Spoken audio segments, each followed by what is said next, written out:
Hola,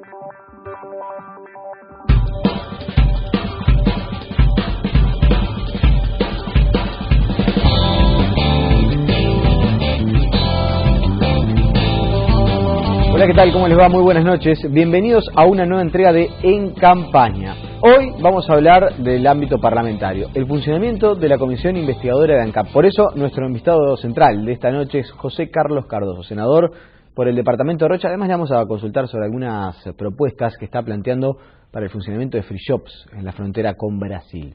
Además, también a nivel parlamentario, casos muy sensibles vinculados al INAU. Recibiremos al profesor Tabaré Viera, quien va a interpelar a la ministra de Desarrollo Social, entre otras cuestiones, por la explotación sexual infantil a menores internas de hogares en el interior de nuestro país.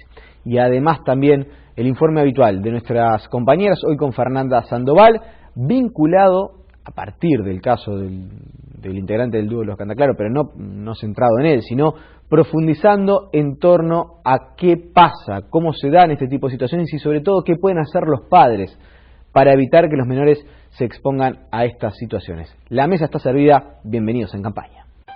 Ya está funcionando en el Parlamento la comisión que investiga presuntas irregularidades en ANCAP entre los años 2000 y 2015. La iniciativa fue propuesta por el Partido Nacional y finalmente aprobada a fines de julio. Es así que los números de ANCAP, la empresa pública de mayor facturación, empezaron a ser revisados por esta comisión investigadora de la que es miembro el senador nacionalista José Carlos Cardoso. Para el legislador, la denuncia sobre irregularidades tiene seriedad, contundencia y pertinencia. Las conclusiones se conocerán antes de fin de año. Para hablar de este y otros temas, hoy nos visita en Campaña el senador nacionalista oriundo de Rocha, José Carlos Cardoso.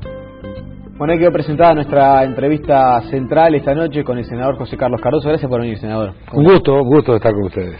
Bueno, un día de una sesión larga, ¿no? En la investigadora de ANCAP. ¿Qué le podemos decir a la gente? ¿En qué fases está? Bueno, estamos arrancando. La reunión fue larga, yo no diría que muy provechosa, pero fue larga, efectivamente, porque empezamos a las 9:30 de la mañana y terminamos a las 4:30 de la tarde, donde el ANCAP, compareció el directorio de ANCAP, hizo una larga exposición inicial respecto al plan estratégico, es decir, lo que sería un documento político, que en realidad no es el objetivo de una investigadora. Eso es el objetivo de una comisión normal del Parlamento, o de un almuerzo con empresarios, o de una entrevista periodística. Pero el objetivo de una investigadora es profundizar sobre detalles y sobre las denuncias. El director de ANCAP ocupó 3 horas largas en contar su desarrollo estratégico, en diferenciarse del pasado, en hablar de lo bien que le va a ANCAP desde que ellos están en el gobierno. En ese medio igual encontramos una contradicción porque el director de la minoría, el director Labat, hizo una diferencia respecto a lo que se estaba diciendo y marcó distancias respecto a que no coincide con lo que se decía. Y luego la reunión continuó con explicaciones de los 12 puntos de la denuncia, que no fueron diferentes a lo que ya el senador Otegi había adelantado en el Senado. Es decir, que más o menos todo lo que dijeron es lo mismo que ya más o menos conocíamos, con algún agregadito, pero muy poco más. ¿Y le preocupa que esta situación se extienda? Porque era importante conocer la visión de las actuales autoridades de ANCAP acerca de cuál es la explicación de por qué se está perdiendo dinero. Sí, en realidad nosotros lo habíamos tenido porque el informe de Otegi al Senado era la explicación de ANCAP, pero obviamente el senador Otegi trabajó con ANCAP para responderle al Senado, así que más o menos lo que ANCAP iba a decir ya lo sabemos. Nosotros ahora tenemos que ir a profundizar en los detalles de la denuncia, y esto significa una investigación, y significa averiguar el por qué se generó un endeudamiento como el que se generó, el por qué se eligió ese camino tan complicado por el que está transitando ANCAP, que dicho por un director hoy, tiene problemas para pagar la luz y el agua, si fuera en términos de un hogar. Es decir, esa es la situación económico-financiera de ANCAP, una situación muy comprometida, en la que el gobierno tiene que pagar las cuentas, porque ANCAP no tiene el dinero. Y toda esa historia, según ANCAP, arranca cuando PDVSA, Venezuela, les fía el combustible. O sea, que aquello que era presentado como una solución termina siendo la madre del problema. Claro, porque ahí comienza el proceso de inversión, proceso de inversión que nosotros creemos un poco alocado, porque en ANCAP se da una cosa extraña, que la gente creo que lo va a entender. ANCAP inicia un proceso de inversiones a la vez. Entonces empieza con la planta de Portland, Minas y Paysandú. La de Paysandú está parada, no tienen los 100 millones de dólares que falta para terminarla. Eso es algo que surgió de la reunión de hoy, ¿no? Exactamente. Y no es una buena noticia, sobre todo para la gente del litoral. No es una buena noticia. Y ANCAP no tiene presupuestado cómo terminarla, por lo menos para 2 años. Entonces empezó un proceso de inversión en Portland. Empezó el proceso de inversión en Cal, para los negocios con Brasil. Empezó el proceso de Alur y la planta de etanol. Todo a la vez. Y todo con préstamos. Porque ANCAP no tenía el dinero. Es decir, es empezar a hacer un emprendimiento si no tienes dinero en caja. No has hecho un ahorro para empezar el emprendimiento. Lo empiezas tomando deuda. Pero todos los negocios que desarrollas con esa deuda dan pérdidas. La planta de etanol da pérdidas 36 millones de dólares por año. La planta de Portland da pérdida 40 millones de dólares por año. Porque tampoco sabemos muy bien, que lo que nosotros queremos investigar, cuál fue el plan de negocios que le llevó a ANCAP a invertir esos centenares de millones de dólares en reconversiones para negocios que después no iban a funcionar. Para que la gente entienda, ustedes quieren saber por qué ANCAP decide gastar una fortuna, cientos de millones de dólares, en inversiones que no le son redituables. No. Es decir, ¿quién aconsejó que se realicen esas inversiones cuando no son redituables? ¿Y por qué se hicieron todas a la vez? ¿Y por qué el plan de negocios que dice ANCAP encarar, lo encaró de esa manera que hace que ANCAP hoy no tenga para pagar sus cuentas? Eso es lo que le está pasando a ANCAP. ANCAP va a necesitar más auxilio del gobierno y del Ministerio de Economía. Es decir, a nosotros nos parece que ese proceso de inversiones no tiene una explicación sólida, como tendría que tener, porque más allá de ser una empresa pública, es una empresa que tendría que poder explicar con holgura qué fue lo que hizo y por qué lo hizo. Y esa es una parte. Después tenemos que ir a otra parte respecto a otras denuncias que para nosotros son importantes y sobre el que también se dieron puntos muy generales hoy. Uno puede entender que ANCAP le haya fallado el negocio de hacer un barco, que lo hizo con la Armada, que tenía la intención de que el astillero naval se recuperara. Pero lo cierto es que estuvieron 2 años, el barco no anda, dicen que va a andar a fin de año. Es decir, ese proyecto tampoco anduvo, ahora le van a cobrar una multa a la Armada. Quiero saber la Armada dónde va a sacar 600.000 dólares para pagarle a ANCAP porque no le cumplió los plazos para entregarle el barco. Una cosa muy enredada, una cosa bastante menor. Y después todo lo que tiene que ver con la publicidad, que para nosotros ahí hay que explicar mucho y muy bien cómo es que ANCAP gastó estos 10 millones y medio de dólares en 2 años. ¿Creen que hubo un manejo discrecional de ese dinero? Sí, a mí hoy se dio una sucinta idea de cómo fue el proceso licitatorio de la agencia. Yo creo que la selección de la agencia debiéramos analizarlo, es una agencia que no existía, se creó para la licitación de ANCAP. Es decir, para presentarse a ANCAP se presentaron todas las agencias que conocemos y una que apareció ahí, que no tenía ningún antecedente y el único antecedente que mostró no era de ella, se demostró que era de otra. Y fue la que ganó. Bueno, es una agencia, ese es el tema de la investigación. Nosotros vamos a profundizar en detalles cómo ha funcionado esta empresa de publicidad, que fue primero con Alur, que después se vino a ANCAP. Hay relaciones personales, me parece ahí. ¿Relaciones personales de quién? ¿Delante del directorio? Delante del directorio, con gente de la agencia. Es una agencia que administró 10 millones y medio de dólares con 0 experiencia. Podrán haber traído algún técnico de otra agencia, pero es una empresa que nació para amasar 10 millones de dólares de ANCAP. Lo que muchas veces se dice, ¿no? Que en las licitaciones del Estado hay que ver qué tan parejas son y si no son hechas a medida. Esa es la sospecha que ustedes tienen, que se haya hecho una agencia con alguien vinculado eventualmente al directorio de ANCAP para el manejo de esto. Sí. Eso en el proceso licitatorio. Claro. Pero después también queremos revisar muy bien cómo fue su proceso de gastos. Porque dentro de esos gastos aparecen estos que se dieron a conocer a través de la prensa, de una fiesta que costó 360.000 dólares, que donde la agencia también participó. Es decir, cómo fue ese programa de gastos que le llevó a ANCAP, repito, a gastar 10 millones y medio de dólares en 2 años. Es mucho dinero para el Uruguay, es mucho dinero, aunque ANCAP sea una empresa grande, es una empresa monopólica que gastó 10 millones y medio de dólares en promociones, publicidad, marketing. Es mucho dinero en este país.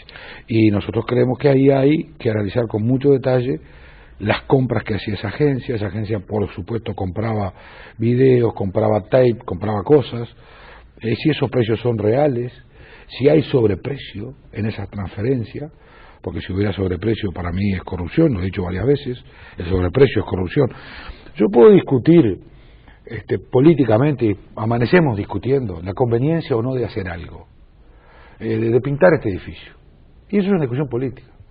No es el momento, no es inoportuno, no me gusta el color, no debiera hacerlo, es una discusión política.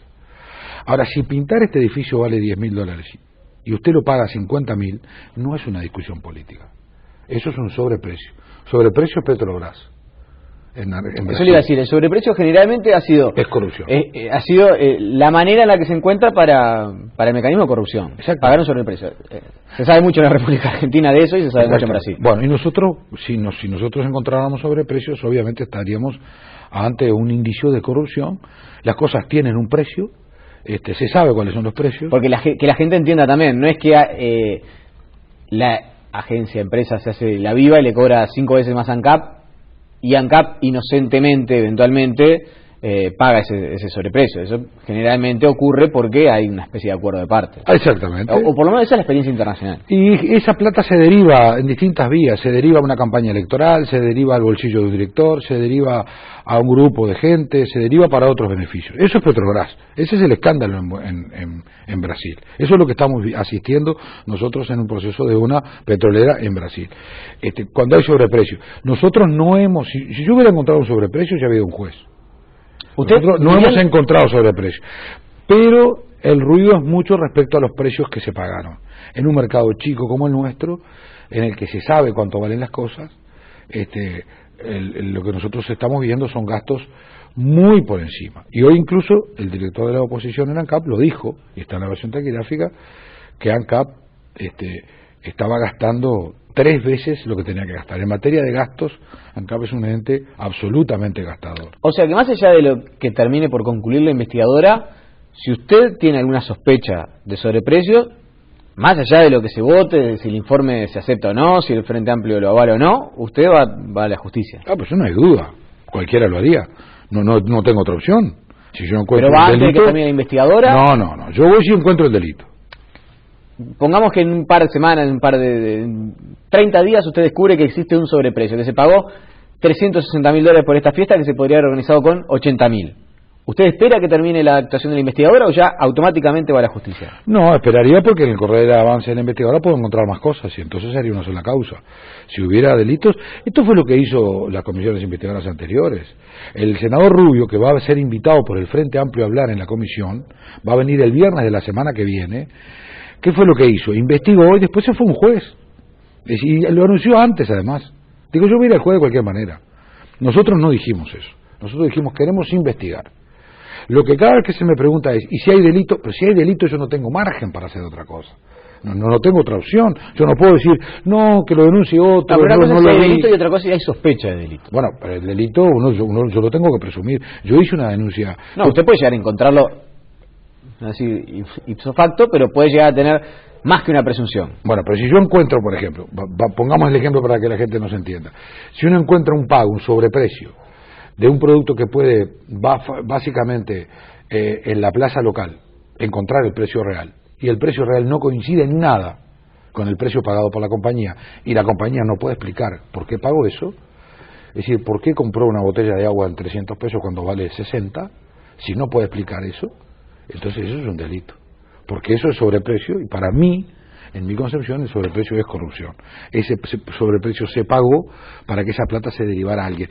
No es un tonto el Estado que paga 300 pesos una botella que vale 30 o 60. Entonces, hay corrupción, hay derivación de fondos. ¿Cómo se continúa con las actuaciones ahora? Mire, el miércoles próximo va a venir ANCAP de vuelta a responder preguntas de todo lo que hablamos este miércoles. Este miércoles fueron 7 horas. Y tenemos una lista de preguntas sobre cada tema. Y luego vendrá el senador Rubio, o sea, se votó porque el Frente pidió que viniera, y vendrá el economista H, porque el senador Bordaberry pidió que si venía Rubio, que había hecho la investigación del 95 al 2000, entonces que viniera el presidente de ANCAP de aquel momento, que es el actual presidente nacional, Eduardo H. Así que esas son las 2 comparecencias de la otra semana. Y después nosotros queremos volcarnos a analizar punto a punto, ya con más detalle, y no solamente con ANCAP. Por ejemplo, nosotros queremos convocar al ministro Lorenzo y al ministro Astori, al ex ministro Lorenzo y al ministro Astori, para ver cuál era el nexo entre el Ministerio de Economía y ANCAP en el endeudamiento. ¿Y por qué Kramerman no? No lo descartamos, pero en realidad la política de endeudamiento de la compañía no pasaba por el Ministerio de Industria. Pasaba el endeudamiento pero de la parte de lo que pública... parte de lo que hizo ANCAP es, bueno, en verdad las pérdidas nuestras, nosotros queríamos que el precio del combustible costara X y desde el Ministerio de Economía para combatir la inflación no se nos permitía un aumento de precio, eso generó un desequilibrio económico y financiero. Esa decisión también tendría que participar Kramer. Sí, puede ser, pero yo por lo menos no me lo planteo como un objetivo porque la decisión está en el Ministerio de Economía. Yo no creo que esa sea la razón. Eso es un elemento que puede haber incidido. También hubo bajas del petróleo y el combustible no ha bajado en la relación de lo que bajó el petróleo. Esa es una explicación muy laxa. Querer salir por ahí es una explicación pobre, diríamos nosotros. Lo que sí queremos saber es los dos referentes de ANCAP para la elaboración del endeudamiento son la OPP, y por eso vamos a invitar a quienes fueron directores de la OPP, y el Ministerio de Economía. Porque el endeudamiento de ANCAP es muy grande, estamos hablando de más de 1.000 millones de dólares. Y no es un endeudamiento de 15 millones, de 10 millones. Es un endeudamiento además que se transfirió hacia, que llegó a las colaterales. Es decir, a las filiales que tiene como sociedades anónimas, ANCAP, que tiene más de 10, 15. Una de ellas es Alur, que tiene un endeudamiento creciente en los últimos 5 años, que si usted entra a la página web del Banco Central, la va a ver en Central de Riesgo como una empresa con altísimo riesgo. ANCAP ha perdido su grado inversor. ANCAP no puede colocar acciones como una compañía. Si hoy quisiera vender sus acciones, no se las compra nadie. Esa es la pérdida patrimonial que ha tenido ANCAP. ¿A Frugoni también me lo van a convocar?